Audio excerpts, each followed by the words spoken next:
another episode for Ask Sky!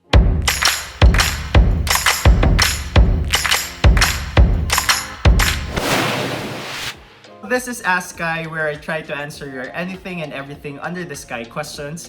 I'm Sky Quizon and welcome to the sky. The question that I'll be answering for today is how to deal with insecurities. Mahirap ito because iba-iba tayo ng nararamdaman natin. It may seem like we're so confident about ourselves. It may seem like we're so happy with ourselves, but deep inside, alam natin na meron tayong mga insecurities. We have these insecurities that maybe sarili lang natin yung may alam, and we have different ways how to really deal with them. But in this vlog, i-share ko sa inyo ano-ano ba yung mga insecurities ko, paano ko hinahandle, or how do I deal with my insecurities. Siguro unahin ko yung laging binabato sa akin na hindi ako yung pinaka-brusko na matigas na lalaki. Ever since I was a kid, ito na yung nababato sa akin. I'm insecure because hindi naman magiging ako if I try too hard to become that certain definition of being a guy. I am Sky. I don't wanna be some other guys. I don't want to be the society's definition of a guy, because that's very limiting. Ayokong makakahon, and this is how I deal with this insecurity, because yun nga, since bata ako, ito na yung nababato sa akin na bakit mali ba na maging ako, makulit, magaslaw, gumalaw, very active, very alive, magalaw. Is there something wrong about being how I am? And I'll tell you, wala. Sa'yo, kung sino ka, kung paano ka kumilos, paano ka gumalaw, paano ka magsalita, walang mali. Ikaw yan. And don't try yourself to fit into society's expectation on how to become a guy, on how to become a girl, on how to become a human being. These are superficial things. Ang importante, paano ka makitungo sa ibang tao, paano ka maging tao sa ibang tao.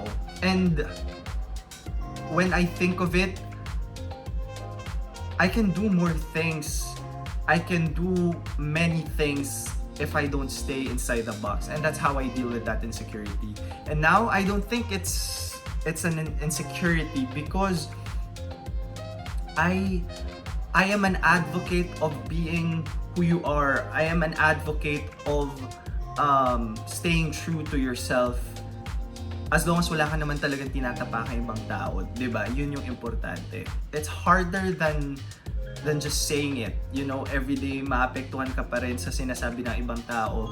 But it's a continuous process of learning to be comfortable and confident and not really hearing those people out. But sometimes merong mga araw na sobrang down lang natin, at pag may narinig tayong mga ganun, masasaktan at maapektuhan pa rin tayo. But let me just remind you, you're just beautiful the way you are.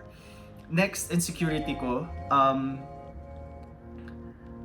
I think if you have seen this episode in PBB, that I consider myself as the odd man out. It's because sometimes I just don't see myself fitting in one box.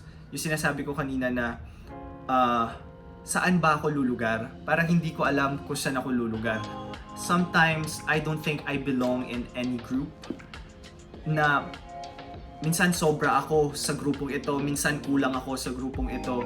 And I just can't seem to find that middle ground of that certain group for me to fit in. Na minsan pinipilit kong maging ganito para mabilong ako sa grupo na to. Pinipilit kong bawasan yung pagiging ganito ko para mabilong ako sa grupo na to. And it's just a constant struggle for me until now. Kasi parang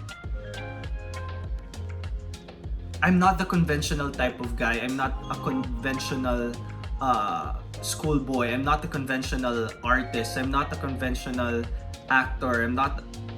I'm just not a conventional human being. I recognize that it's okay not to always fit in.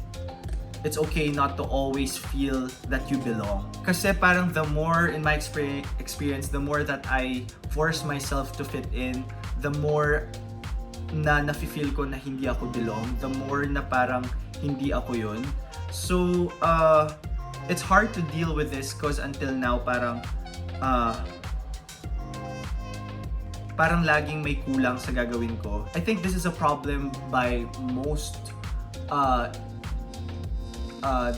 jack of all trades people na gagawin itong bagay na to pero hindi naman sila ganun kagaling doon, may kulang pero alam gawin. So parang yung mga people na sobrang galing doon, hindi ka nila mabilong doon. Pag na may gagawin ka isa, kulang ka doon, so hindi ka pa rin mabilong. And that's just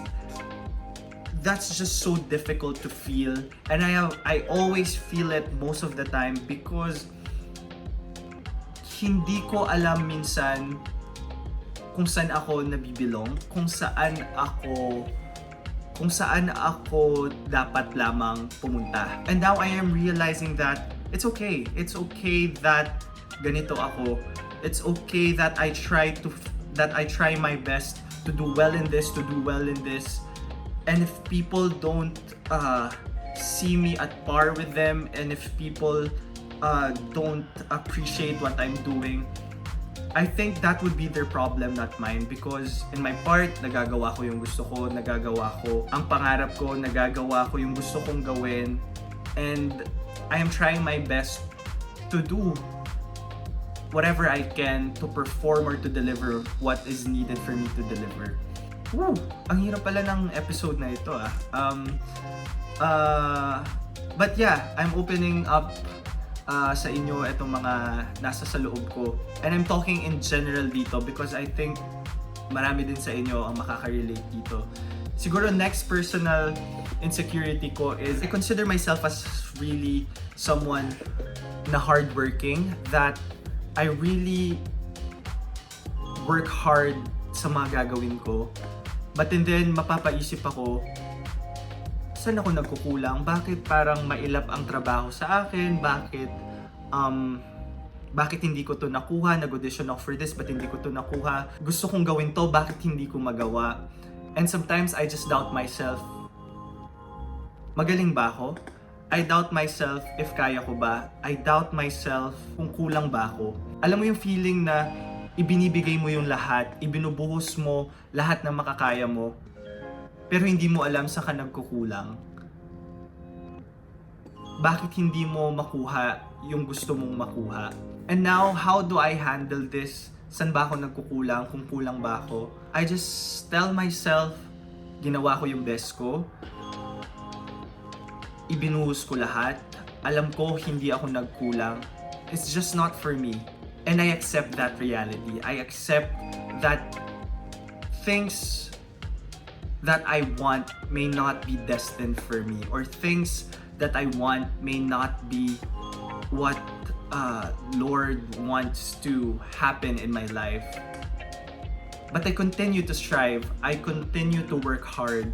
I continue to give my best every day. And if it happens in my life, and if something happens in my life, I will just be grateful.